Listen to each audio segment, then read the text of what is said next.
management system. Please help me welcome Joel, please. Thank you.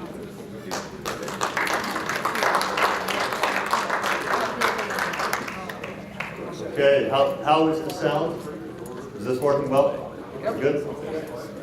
Okay, so I may walk around a little bit.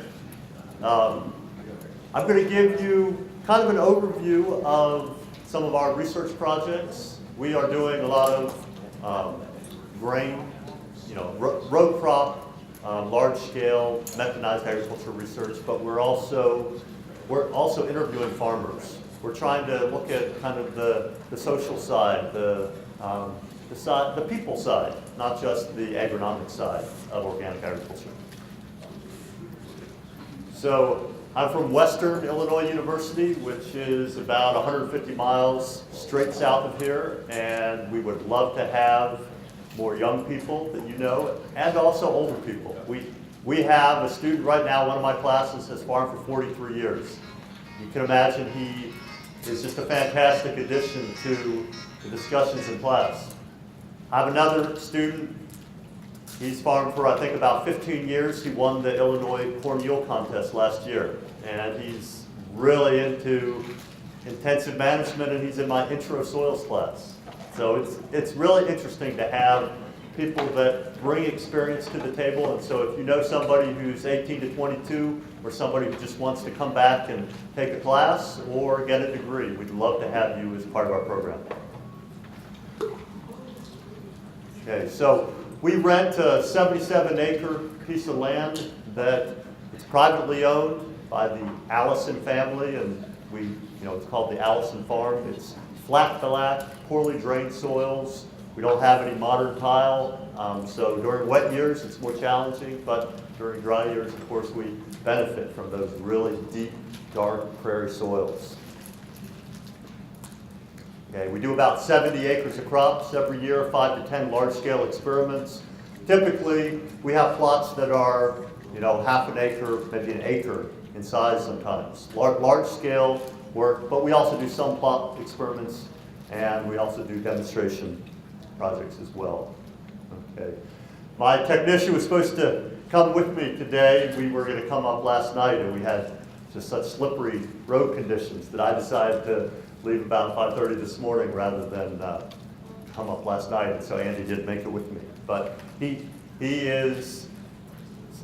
instrumental to everything we do. He's a fantastic equipment operator, but he's also great at record keeping, great at just attention to detail, noticing when we need to do something better, and he's great to work with.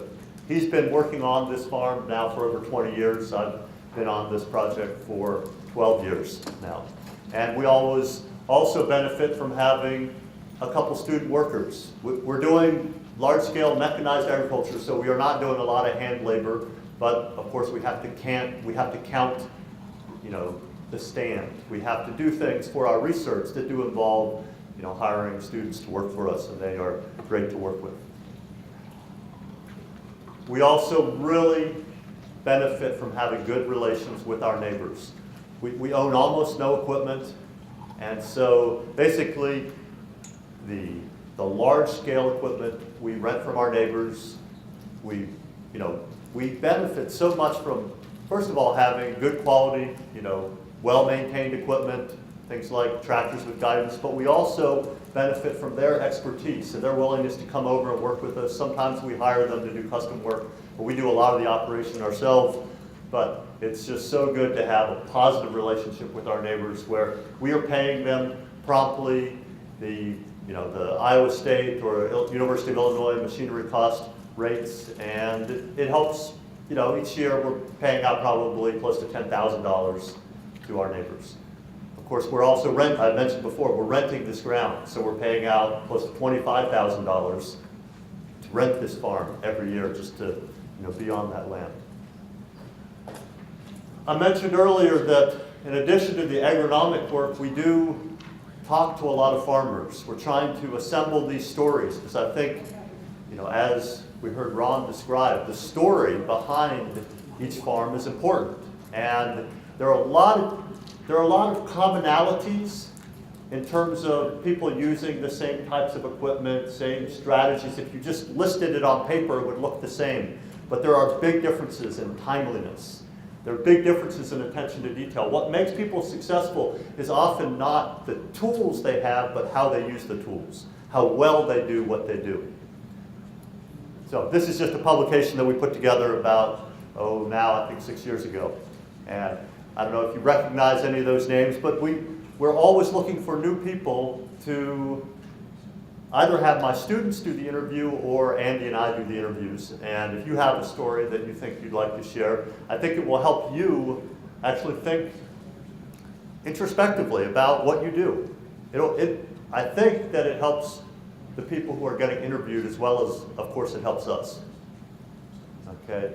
But I'm just going to go through some of the things that I've gained from these interviews, some of the insights in terms of the characteristics of success, and we will get to some of my agronomic results as well, but I think the context for understanding the agronomy is to understand what makes the people successful. Okay, so obviously we're running businesses. We have to have appropriate focus on financial management, and as I think Ron made clear, organic provides the opportunity to be rewarded for doing a great job, for being rewarded, to be rewarded for having more diverse crop rotations and more integrations on our farm. But we don't capture that opportunity fully unless we do good marketing and capture the best prices we can so that we can be rewarded for our excellence. The farmers that are most successful that I have interviewed, they focus on cropping system solutions, that they're not just doing input substitution. They are thinking about how to put together farming systems that work, and they think about not just crop rotation, because that kind of implies that it just goes around and around. They think about strategic sequences of crops, why it matters what comes before and after. And sometimes that's a crop rotation that repeats, other times it's not repeating, but it's the sequence that really matters. Okay. They use technology effectively. It can be old technology, but it's got to be technology that you are using as well as that technology can be used.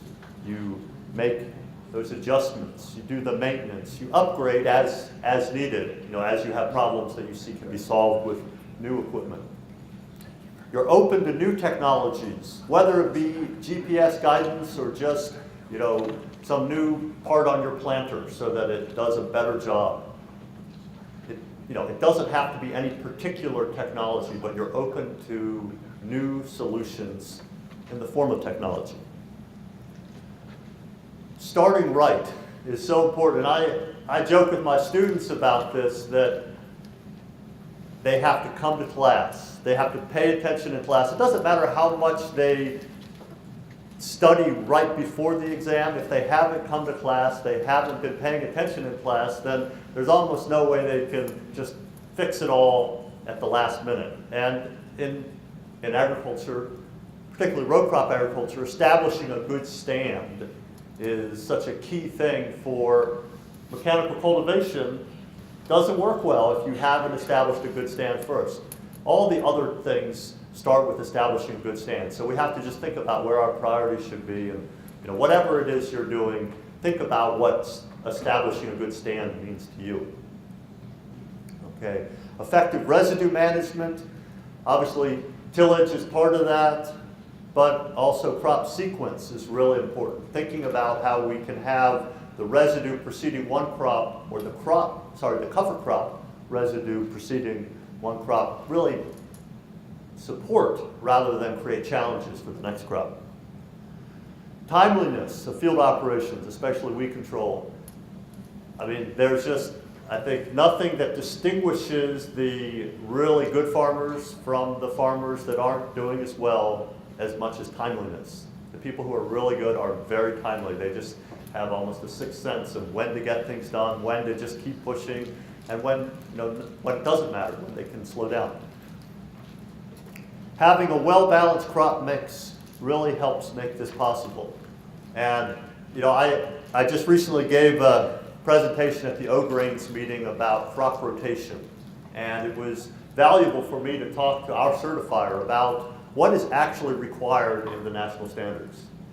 The national standards do not explicitly require a lengthy crop rotation. You could potentially have continuous corn as long as you had what sometimes is referred to as an interruption. Could be cover crops. But while that's technically possible, they are required to ask you questions about, are you fulfilling the functions of soil conservation and a variety of other things that are written into the standards. And the farmers that are figuring out how to get things done in the most timely fashion are not growing just summer annual crops simply because that is so difficult to do everything timely if it's all being done at the same time. So spreading out your operations, I think, really helps you to do things timely. Farming system flexibility. You don't just have a rotation that revolves. You are thinking about how to make adjustments as needed. You have, Ron mentioned this big fleet of equipment. A lot of organic farmers do have a lot of equipment. That gives you flexibility.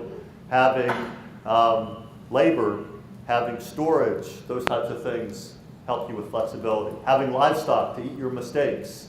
Having well-planned contingency plans in place, that helps you. Strong support system, really, really important. I remember this is now probably close to 20 years ago, this was in North Carolina, and we were starting to think about whether we could support more organic dairy production in the state. And I went to a meeting, and I was driving back with, I was a grad student at NC State, I was driving back with a professor of dairy nutrition, and he said, I think now from several meetings, I think I know what's most important for a dairy farmer to actually be appropriate to succeed in organics. And I said, what's that? He said, they have to have a really strong marriage, a strong family that is in, they don't have to, it doesn't have to be a family that all agrees, that thinks organic is the right way to go, but they have to support as a person, the person who's making those decisions. Because there are lots of tough decisions where if somebody is constantly nagging at you, adding more chaos to your life, it will be very difficult to do organic well. And so it's not just encouragement, it's also caution, it's also helping you with troubleshooting. That's so important for us, what our neighbors help us with. There are just lots of different ways we can get support, but if we're trying to go it alone, I think it's very difficult to do organic well. This is one of my favorite pictures. It's a little bit dark, but this is one of our neighboring farmers and a student worker and my technician, and we're looking to see whether we've placed that seed where we want it, whether the planter is working right. And we do that kind of thing, checking and checking over and over again. Even though our fields are probably small compared to some of you, we know that we have to get a good stand for everything else to work. And so we have to check, check, check over and over again. And without the owner of that planter, it's hard to make the right responses. Even if we find that something isn't right, with the owner of the planter right there or one call away, we quickly solve the problem. It's great to have those people to work with. Okay. Excellent observation skills and attention to detail, prioritize problem solving, lifelong learning, and self-examination. Those are just a few more things that seem to be common characteristics for the people who are successful. Okay. So I want to focus a little bit now on weed management, which seems to be kind of a serious problem in terms of organic production, but it's also something that the people who are successful in organics, they have found systems approaches that help them with weed management. I want to just give some insights from what we've experienced. That's one of my favorite pictures. We had just finished cultivating, we just cultivated that corn one time. Perfect timing, at that stage where the corn is just about to take off and grow really fast. We had a thunderstorm coming, so if we had waited a few more hours, we wouldn't have gotten that done, but it was enough wind, enough sun right after cultivation, that the cultivation was really effective. And of course, we felt that sense of victory that I think probably many of you have experienced when you're doing something where you have one shot to get it done and you get it done. Practices are so much more important than products in organic production systems. Effective organic weed management is an integration of many little hammers. Obviously, that cultivation that we just did mattered. But there were so many other things that made it possible to do that cultivation very effectively on time and get that done without that good stand of corn, without the soil having the tilth that it would flow properly when we were cultivating, without having the cultivator already figured out so we knew how to set it differently behind the wheels, the wheel tracks, and differently in the other interrows. Those types of things we'd already figured out so that we could do it effectively. Okay. Crop competitive advantage, I think, is just so important. All sorts of things come together to give your crop an advantage over the weeds. The tools that are specifically killing the weeds are not as important as the tools that give your crop the competitive advantage. So using the right seed, planting later so that your crop emerges really fast. We typically are trying to plant at a time when our seed will emerge, corn or beans, in less than a week. When we have the perfect conditions that we plant into moisture, but then it's dry for a week, the corn is popped up in 4 or 5 days. I mean, there's still disasters that can occur, but most everything is going to be successful. Preparing a good seed bed, starting out clean, that can be a no-till situation. It doesn't have to start with tillage, but you don't want to be planting into an environment that already has weeds growing. Increasing populations, reducing row spacing. I have a question mark there because I don't think we always need to think that reducing the row spacing is the way to go, but we do need to make sure that we establish a good stand where the in-row canopy develops really fast. Optimizing plant performance, there are all sorts of things that we can do to use our planters more effectively. Should we be putting things on the seed or banding fertilizer? Maybe, but definitely there are big questions about that. I have listed in red, avoid over-application of manure. I think, obviously, manure can promote your crop growth, but it really promotes weed growth. And so we need to make sure that we're not over-applying manure if we want to have the competitive advantage for our crops. Okay. And the basic idea here, this happens to be some data from a book by a professor at Cornell. Weeds are just really good at scavenging nutrients. They just respond so aggressively to nutrients. And so we need to be careful that we use our nutrients strategically rather than just feeding the competitive weeds. Okay. Reducing weed pressure. It's possible, and it's something that we should be striving for.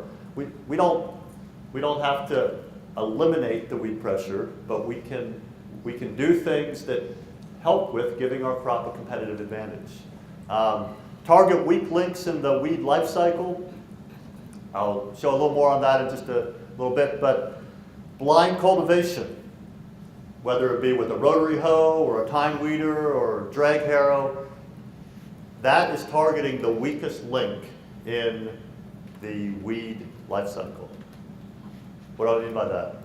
Basically, as soon as you have anything green, that plant, that weed, is going to be really defensive. It can be buried and still pop through. It can do all sorts of things, even though you're beating it up. But if it hasn't emerged yet, that's when it's easiest to terminate the weed, before you even see it. Optimize equipment performance. There are all sorts of things that we can do to make our cultivation or blind cultivation, or row cultivation or blind cultivation or seed bed preparation equipment do a more uniform, more effective job. We need to be taking the time to carefully set things, operate at the right ground speed, check rather than just finish the field. Preventing seed production. Sometimes it's just the right thing to do to pull the plug on an excessively weedy crop. But hopefully you have a way to still capture some value, whether it be feeding it to livestock or really thinking about pulling the plug on that weedy crop because you are really going to focus on feeding the next crop really well. Maybe because you pulled the plug on that soybean crop, your next corn crop can really benefit from what you just incorporated. We need to prioritize whether we should walk a field, but basically we think about our fields that are relatively clean as the ones that we want to walk, because if we can use 1 or 2 hours per acre to fully clean up the field, we think it's the right thing to do. If it's going to take 5 or 10 hours per acre, of course we don't have the labor to do that, but it's just not a good use of time. And then various things, understanding how weeds fit into ecology, things that eat weed seeds, things that promote decay or promote dormancy, those types of things help us think like a weed and manage our weeds. Okay. Implementing cropping system strategies. This is so important for our direct control strategies to work. Our tools only work well when we have a system that makes them work. So lengthening our rotations, including sod when possible, employing fallow strategically. I say strategically because while maybe out in eastern Wyoming it needs to be a part of every rotation, maybe, there are times in the more humid regions when a fallow strategically is a good fit. It's not something that I would recommend all the time, but if we see an opportunity that it really can do a lot for us, then maybe not a full season fallow, maybe only a month fallow can make a big difference. And it can be a vegetative fallow. It can be where we are growing a cover crop or a cover crop mix rather than just bare soil. Rotating tillage, using precision tillage. Precision tillage would be something like ridge till, for example. Including no-till. So we have reduced the tillage on our research farm a lot, but we have no goal of eliminating tillage throughout a whole rotation. But in terms of a single season, yes, we plant a lot of our small grains without any tillage. We're planting about half of our soybeans no-till now. And I'm not really expecting that we'll get to the point where we don't do any conventional till soybeans, because I want to learn how to do that better too. But I see that the no-till soybeans can be a good fit in some of our fields, so we do some every year. I think you know what I mean by this. As soon as you till, you have swatted the hornet's nest, and you then have lots of things that you have to keep doing, whether it be just running away from the hornets or trying to swat the rest of them. But you've triggered something that then you have to react to. And obviously one of the benefits of no-till is you're not swatting the hornet's nest. Okay. So if you've swatted the hornet's nest and you have this big flush of weeds, that can really reduce the weed pressure in your subsequent things that you plant. So if we're doing conventional till, we want to make sure that the ground is warm enough that we have done some tillage pre-plant, not just fitting the field for planting, but before we fit the field for planting, we want to do something that promotes a good flush of weeds if it's a conventional till system.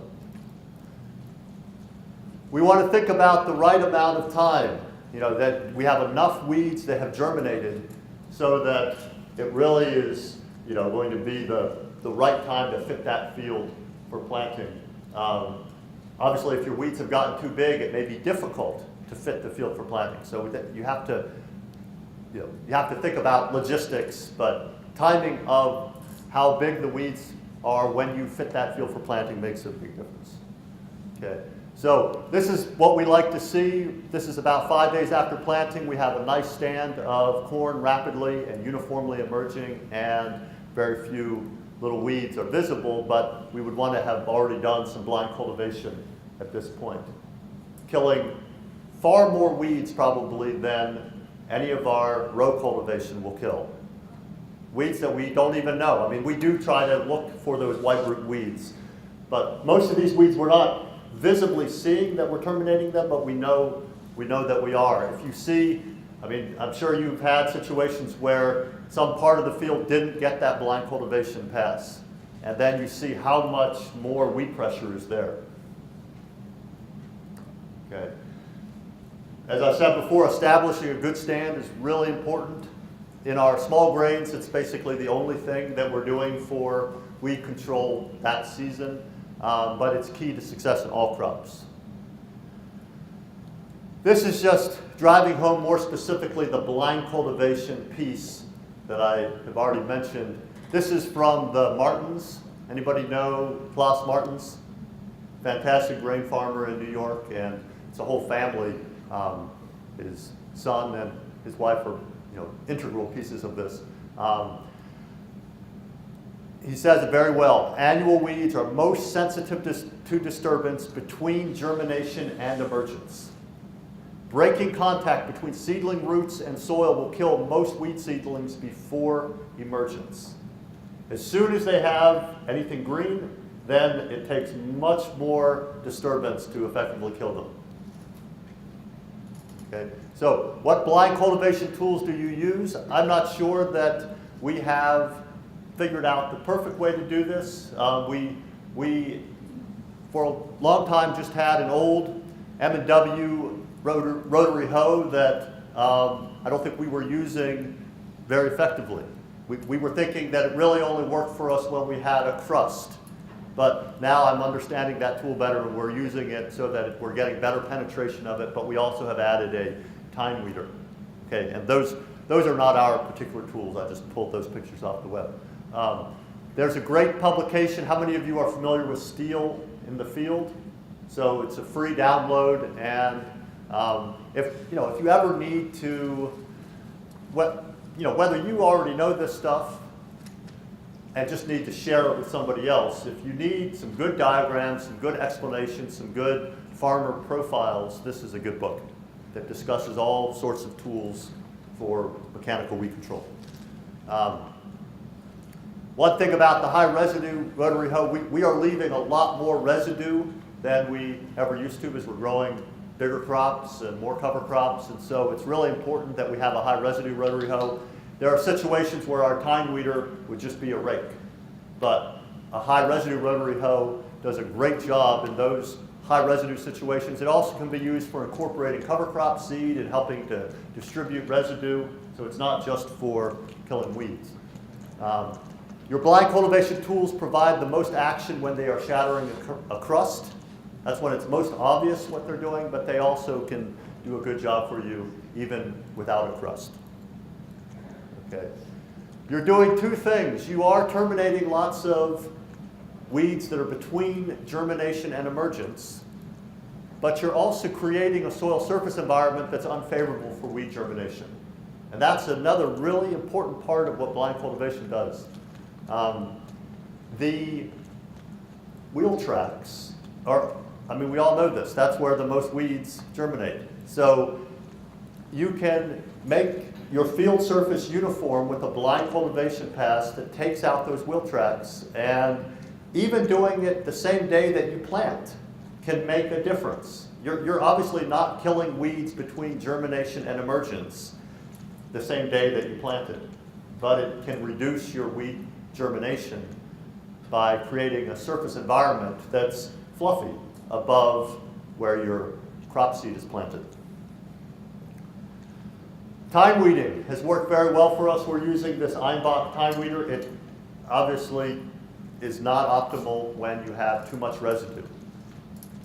But we're figuring out ways to use this in our rotations, both pre and post emergence. With soybeans, you can really beat them up, bury the bean, the bean seedlings, and still have them come through very well.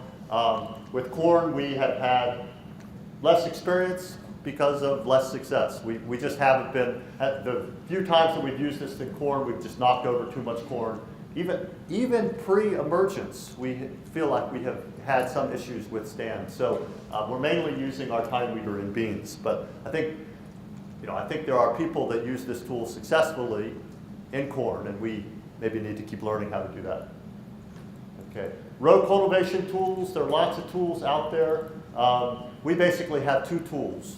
We have IH-153, an old cultivator that we have modified a lot, and that's our tool that we use whenever possible. And then we also have a high residue cultivator with a buffalo high residue cultivator with one broad sweep and cutaway discs, and we use that less, but it's useful in certain high residue situations. Okay, so here's our IH-153 modified. It's been lengthened so that we have much better residue flow through it. We've got 5 sweeps in between 30-inch rows, and it does a great job of shattering the soil so that the weeds really break free from the soil and desiccate very quickly. But as you can see there, that's a good stand. That's key to making the cultivator work well. We really didn't understand, before we got this tool, we didn't really understand how to control in-row weeds. It was just kind of luck of the draw with the high residue cultivator. Sometimes we'd have good soil flow into the row, but that wasn't something that we were controlling with any precision. With this tool, we've really learned how to have good in-row weed control through controlled soil flow, which involves setting it right, operating it at the right speed, having the right soil conditions, having your your shield set properly. Lots of different things can be done with precision to make in-row weed control much, much better. Okay. Even with high residue, we can use this. We have to slow down, but with the extended shafts, we found that even with pretty high residue conditions, we can use this tool. On the left is a no-till field, no-till soybeans. Okay. This is our old Buffalo high residue cultivator, and we found that it can work well in our no-till soybeans if we plant the beans on 30-inch rows. Obviously, if we drilled the beans, we can't use this tool. There's no comparison in terms of soil movement. We're not getting any in-row weed control when we are doing this situation, but if the no-till system has done a good job of suppressing germination, and there are still weeds that are in that inter-row space, then this tool it doesn't take them all out because it undercuts, it doesn't shatter all the soil in the same way, but it does help to terminate weeds in the inter-row. Okay. Guidance really has helped us out. The same time that we got this tool, the IH-153, we started using a neighbor's tractor with GPS guidance and high accuracy guidance. Made it so much easier for us to plant our fields really well. And it wasn't just the guidance. We also were using a planter that had a better planting system. The planting units were better. But the combination of the better planting units with planting straight rows, we've never actually run satellite or even mechanical guidance on the cultivator tractor. We're doing that by eye, but if you have planted straight rows, that guidance makes all the difference in terms of making it much easier to do the cultivation. Okay. Anyway, there are lots of variations on guidance. Satellite guidance can do a lot for you, but that's only one option. Okay. So the keys to successful cultivation, I think, just to put it in very simple language, start right and finish strong. You can see that picture, that favorite picture of mine up top. That was on June 22nd. And so that corn would have been, I think, about 4 weeks old. So planted at the very end of May. And then you could just see how rapidly that corn grew. That was cultivated one time. And obviously, you can't always get away with that, particularly if you have a larger operation. You can't do everything timely. But when you have the corn take off like that, that competitive advantage over all the weeds is key. Okay, so starting right, we've already talked about some of these things. These things about establishing a good stand. because you have a good weed-free seed bed and you set your planter right. But taking that blind cultivation very seriously, normally we do pre and post emergence for blind cultivation. We're typically not doing more than 2 passes, but we try to do 1 pre and 1 post emergence. And then we try to do that first row cultivation very, very, very carefully, because any row cultivation after that first cultivation is not going to fix a poorly done first cultivation. It's basically if you have just propped up your weeds, so you have lots of weeds growing in row and they're just propped up with soil, the likelihood that you can flow enough soil in to bury those weeds later is very slim. So you have to do that first row cultivation as carefully as you possibly can do it, but you will only be likely to be successful there if you have first done these other things well, including the blind cultivation. Okay. We take setting the cultivator really seriously. So this happened to be a farmer that came down and was visiting us when we were doing cultivation, and so he walked behind, but there have been many days where I just jog along behind the cultivator, for 4, 5, 6 hours, the whole day.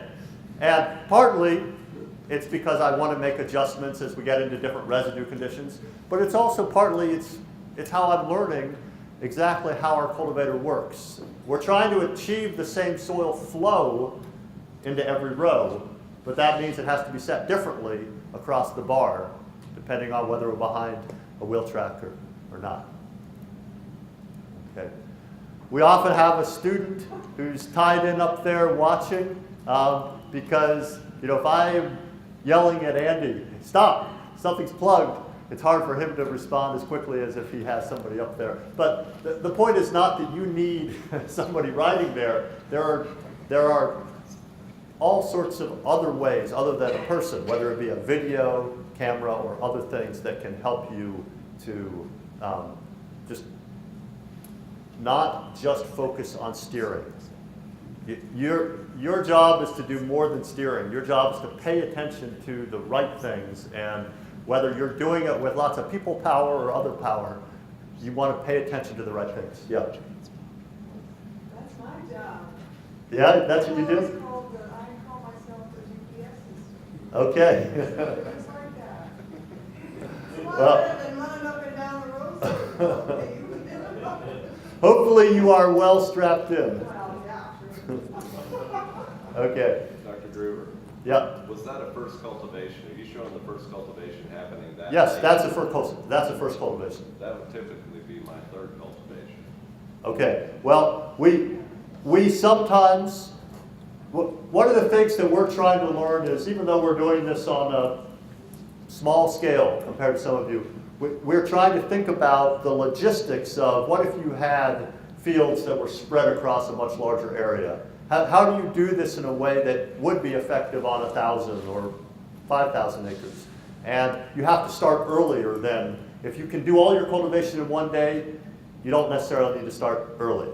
But we have started doing some cultivation earlier. And so last year, for the first time, we cultivated some corn that was about 6 inches high. But before that, we were typically waiting until the corn was at least this size. But it's all observing what's happening and then trying to use your windows of opportunity as timely as possible.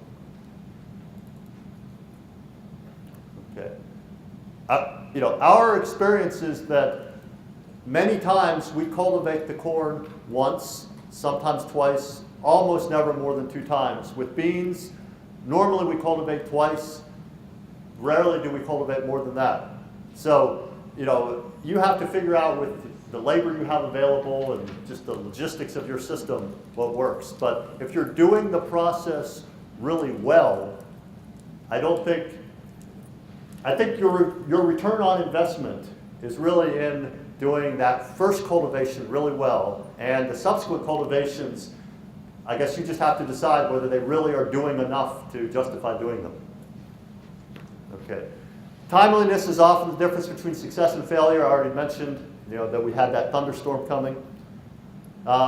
It really is possible to get very effective weed control with steel in the field, but Mother Nature can really throw a monkey wrench in doing these things well. If you're using the tools that I've shown you, obviously the soil has to flow, and if the soil is too moist, it's going to be very challenging to rely on this approach. So you have to have other options, okay? So has your farm been impacted by increasing frequency of extreme weather events? I'm sure that is the case, because that's just what we're seeing, not just in the Midwest, but all around the world. And we need to think about that not being the exception, but maybe becoming even more frequent. And that's not a comforting thought to think about, but we need to try to design systems to the best we can that are more resilient and can still be successful, will not result in a crop failure when we have these extreme weather events. Okay. I mean, just a quick example. I looked up the historical record for Western Illinois. A 4-inch rainfall event should be a 1-decade occurrence, once a decade. But I mean, we have had seasons recently where we've had 3 or 4 rain events that were 4 inches or more in one season. And probably you have experienced that as well. And that just creates all sorts of challenges if you're just trying to do the tools that I've just shown you. Okay, so we need to think about other tools that are less sensitive to soil moisture. We don't have no experience while I've been at this site using a flamer. We do have an old flamer in the weeds, and maybe we will probably not pull it out. Maybe we'll get a new flamer to use, but that's certainly one option. Anybody using a weed zapper, some type of electro weeder? So of course, this is another option that we have new engineering. There's a company, I guess this company now, old school manufacturing, is based in Missouri, but the electrical engineer that designed this, I think he's a Caterpillar employee, and he's an organic farmer in central Illinois. This is a new tool. I don't know if any of you know Mike Shooter, but he's a really interesting story, a long-term no-tiller, somebody who is just absolutely against doing any tillage, several thousand, I think about 4,000 acres. He's a pioneer no-tiller and cover crop user. If you read magazines like No-Till Farmer, he's been in there for years. And he's decided he wants to do some organics. So he just built this tool, a steam weeder. And I know almost nothing about this. This is a sandblasting tool where they, I think, have used apricot pits and all sorts of things to blast grit into the row. The point is that there are all sorts of interesting things that are possible if we are creative enough. Sometimes, it takes someone like Mike Shooter, who has never thought about organics until just in the last couple of years. He thought, I want to get rewarded for being a creative farmer. And I'm just not seeing that economically being possible in conventional, so that's why he decided to go into organics. But those types of people are willing to build all sorts of things, and maybe you are one of those people that can build new tools for us. Okay. This is how we have responded. We haven't built any crazy new tools, but we've tried to use our windows of opportunity more nimbly. My technician is clearly a better equipment operator than I am, but he lives about an hour from the research farm. He has his own farm, and so there was no way that I could, realistically expect him to come do something on the weekend or some day that the university was closed. So I've started doing more operations, and planting, first cultivation, I'm going to have him do. But blind cultivation, tillage operations, things where timing really does matter, I've started doing some of those things, and it is definitely making a difference. We've tried to diversify our crops and cover crops. We're using more precision ag technologies. And anybody know what what a corn system is. What are we talking about here? This is what scientists are calling cover crop-based organic rotational no-till. That's what corn is. It's basically the idea that we're bringing no-till in as a phase in our cropping systems. It's not continuous no-till or never-till, but it's a phase of the rotation. It's cover crop-based, meaning that we are really managing the cover crops intensively to support the no-till working. Okay, and there are some good research articles about this approach. There are opportunities and challenges. We've been doing it since 2009, so we have quite a bit of experience, and we have grown some really good no-till beans, and we've also had a few disasters. What I don't like about the system is that while we've had some great success, some of the very worst beans we've ever grown have been our no-till beans in a year where various things didn't work. The biggest challenge has been moisture. If we have very, very dry conditions, the cover crop that you've allowed to grow until it's headed out has pulled out a lot of moisture. And I mean, if you can't establish a good stand of the crop, I mean, weed control is less of a concern than the fact that you just don't have a good stand of beans out there. Okay.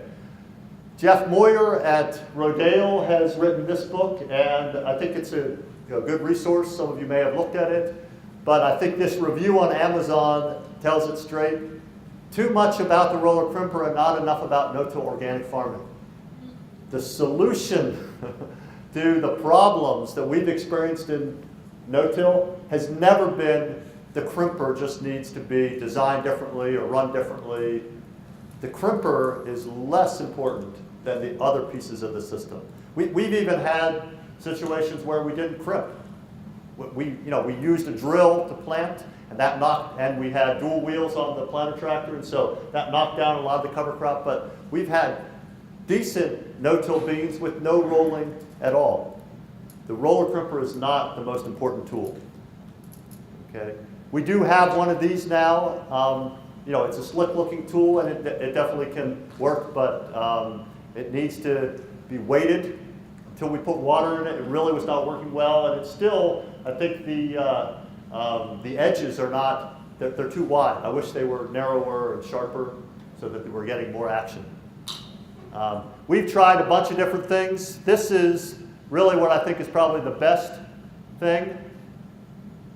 Even in what many of you would think is tabletop flat ground, our acreage, basically an 80 that only varies in elevation a couple feet, it still matters. With only a 15-foot wide bar, the microtopography is such that you don't get full crimping action across 15 feet. And so even, you can imagine with more topography or wider equipment, you're just not going to get the best rolling with solid set crimping. So being able to crimp on parallel linkage at each row, I think, is a better approach. This is actually what we've used primarily. Most of our work has been with one of these, just an old cultimulcher. It can do a good job. But the roller crimper is the least important part of this system. Okay? A thick stand that's uniform, well established, planted early enough so that you really get good growth of the cover crop. That's, I think, a very essential part of the system. I won't say that it's the most essential, but it is an essential part of the system. If you have that condition right there, you should just not consider that you're going to no-till into that field. If you see that you have a very non-uniform stand of cover crop, you should just start making your other plans. I mean, you should always have contingency plans in place, and when you see that that's what you're working with, you should quickly switch gears. Okay? Do you need really high seeding rates? People like Aaron Silva at the University of Wisconsin are recommending rates that are in the hundreds of pounds of cereal rye seed. I don't think that is necessary, and I don't think that hundreds of pounds is going to give you what you expect. Just putting on more seed isn't going to compensate if you don't have the right environment for your cover crop to establish well. Okay?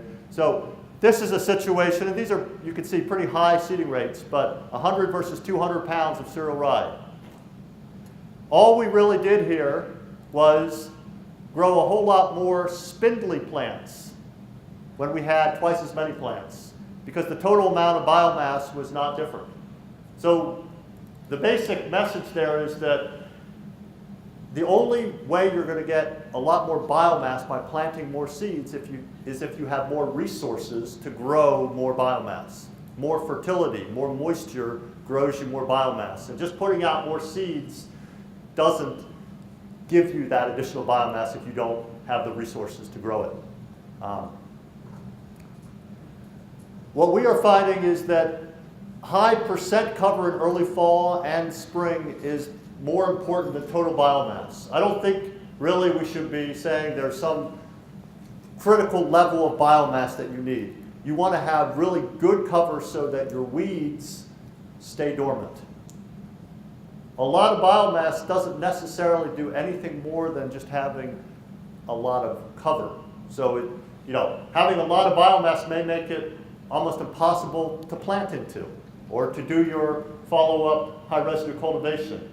But having a really good stand of cover crop, uniform, where it's been planted early enough that you have great cover in the fall and in the spring, provides you with the weed suppression, is my experience. That biomass could be a mix of things that overwinter and things that winter kill. So for example, you could plant some oats with your rye. We've also had success with triticale, but there are various things you can do where you're not maximizing the biomass so much, it's just maximizing full cover of the soil surface. Okay. So where should organic no-till fit into a rotation? To me, this sequencing, this rotation piece is much more important than whether it's till or no-till. What we have found is to grow that really good cover crop, it just isn't going to happen consistently following corn.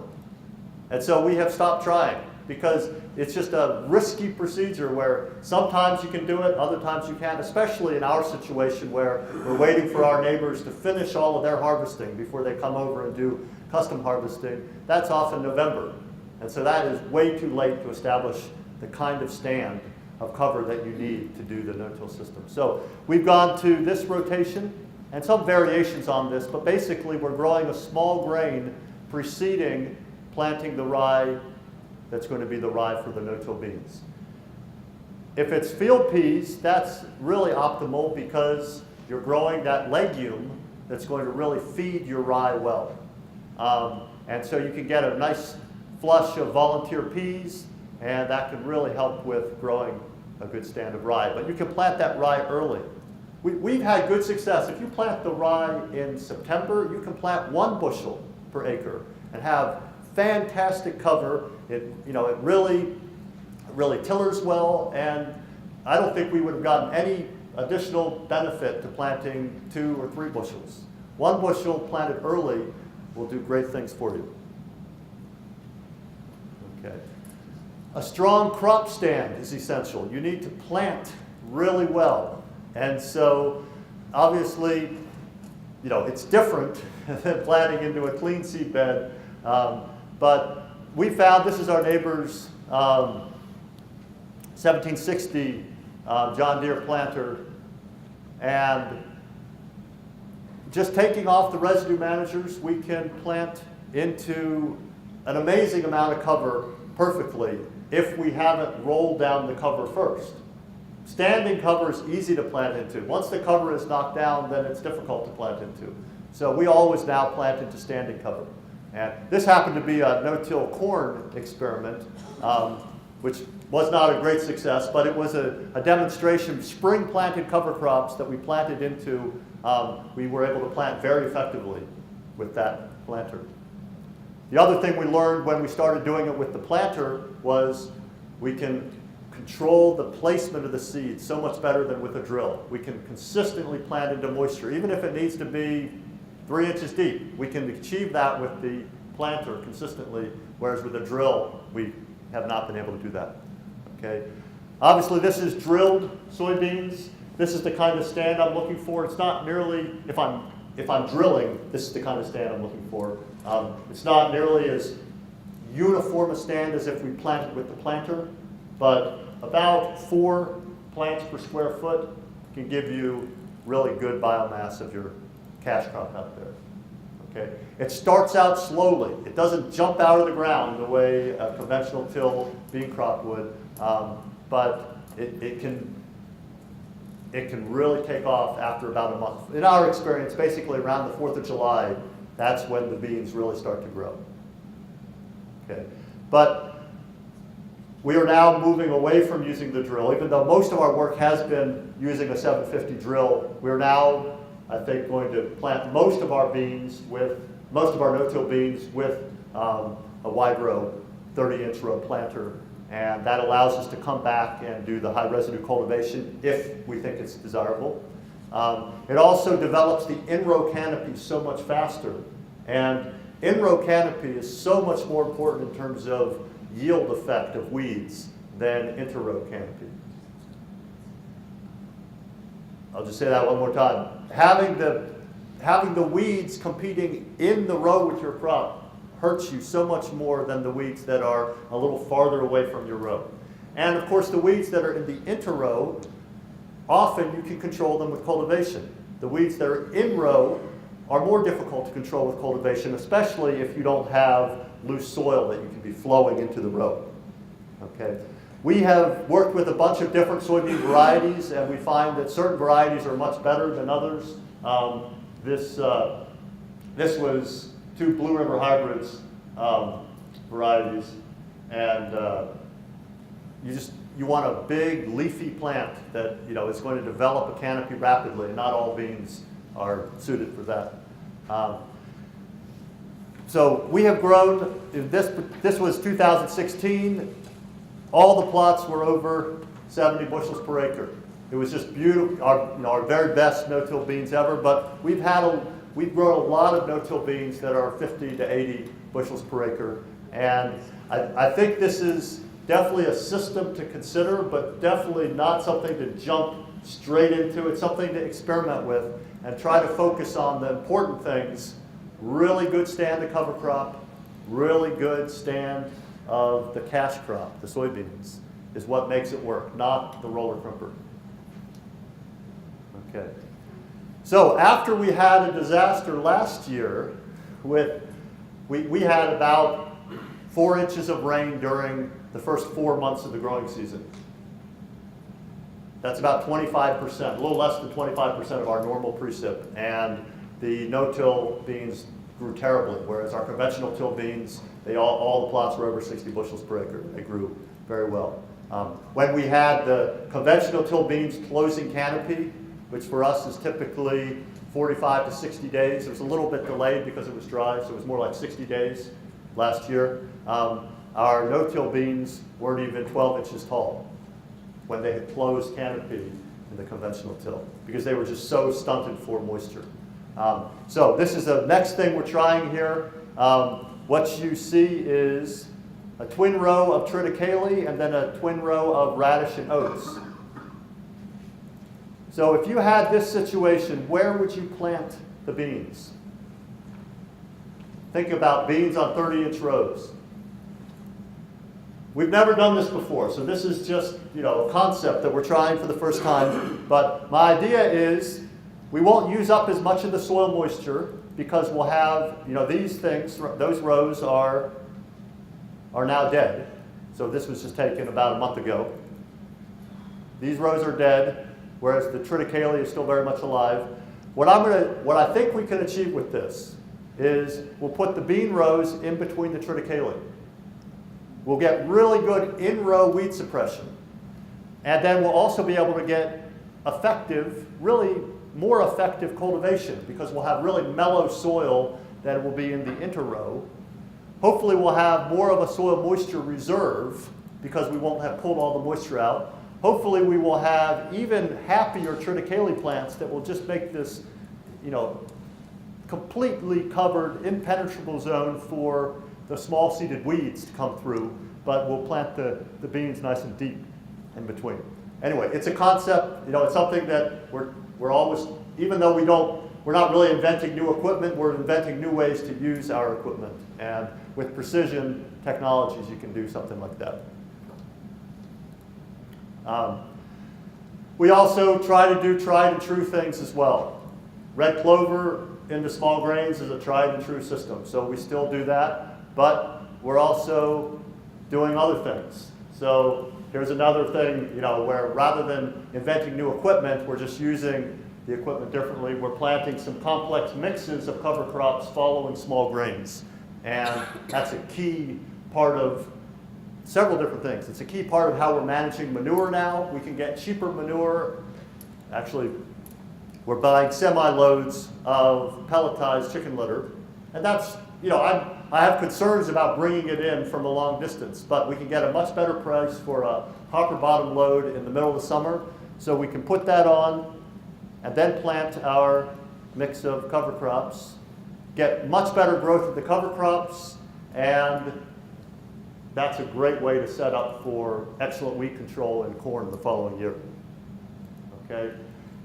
This particular situation, we had a neighbor who had this tool, air delivery to, I think, a 40-foot wide Salford vertical tillage tool, and so he's planting cereal rye for us there.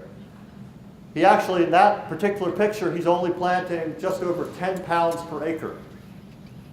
But it was such a great environment for the rye to establish and grow well that 10 pounds per acre produced more biomass than where we planted over a bushel per acre, because it just was a great environment for the rye to grow well. So each plant tillered tremendously and grew really vigorously. Here's a situation where we had rye that volunteered after a no-till bean system. Sometimes you have rye volunteer. That's why you want to be very careful about planting wheat as the next crop. We don't do that. We try to use any volunteer rye as a desirable piece of a cover crop mix. And so we had the overwintering cover, plus we added in spring cover, and it was a great cover crop mix ahead of pumpkins.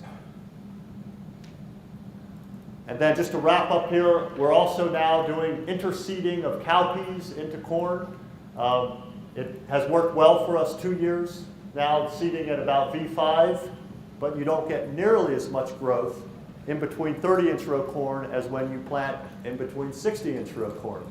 And so this is something that we tried for the first time this year. I don't think that we will continue with 60-inch row. I think there are corn genetics that may be able to perform pretty well in this. We lost 20% of the yield.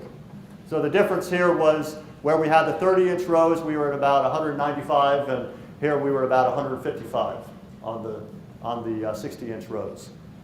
We tried to plant the same population. So the plants here were 3 to 3.5 inches apart, as compared to twice that on the 30-inch rows.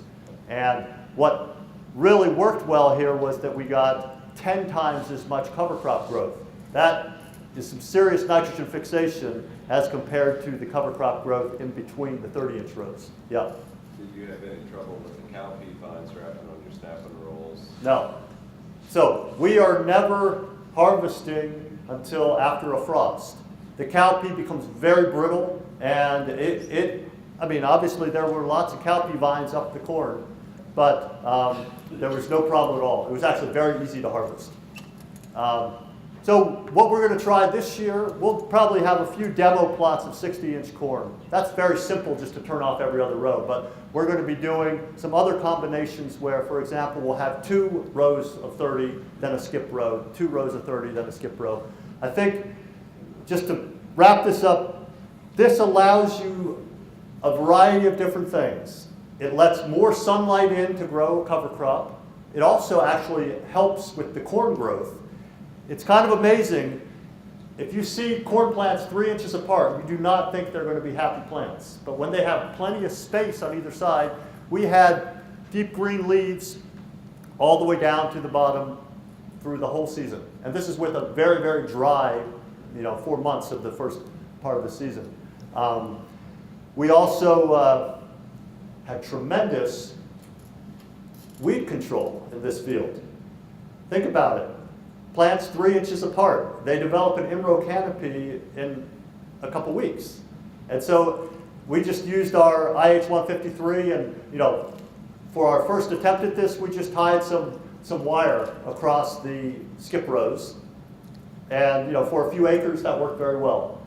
But we were cultivating a much higher percentage of the field surface. And so with these really wide rows, we were taking out all the weeds except for, we set the IH-153 typically 3.5 to 4 inches off the row. So we'd have this 7-inch band that we weren't cultivating, and then we had 53 inches that we were cultivating. That can allow you to control weeds very effectively.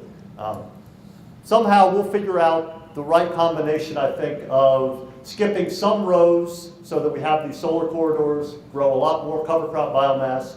We're going to plant this field to oats this spring, and we'll see whether we get some interesting yield responses in the oats.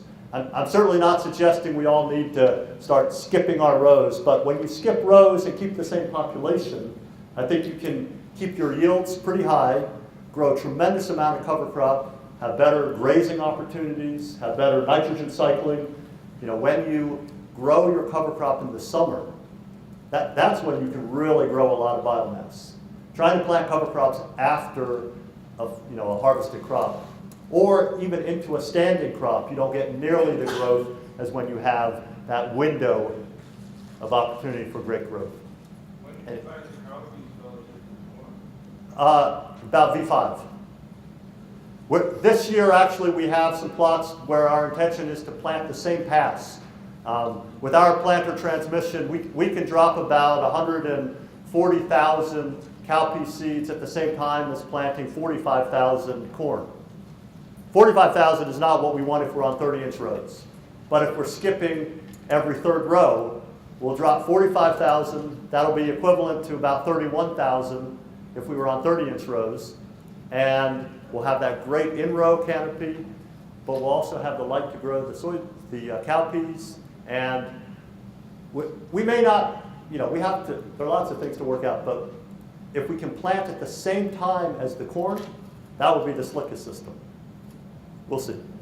Anyway, the bottom line is we are trying new things. Eco-functional intensification is a very complicated term, but the basic idea is it means you are strategically putting together ecology to maximize the beneficial effects. And whether it be planting oats and peas together, that's something we've been doing now for several years, or doing this kind of thing. I think we can gain some of these ecological benefits more effectively if we do a variety of different things to put together the best mechanical tools that we have with the best ecological opportunities. We can do a lot of interesting things.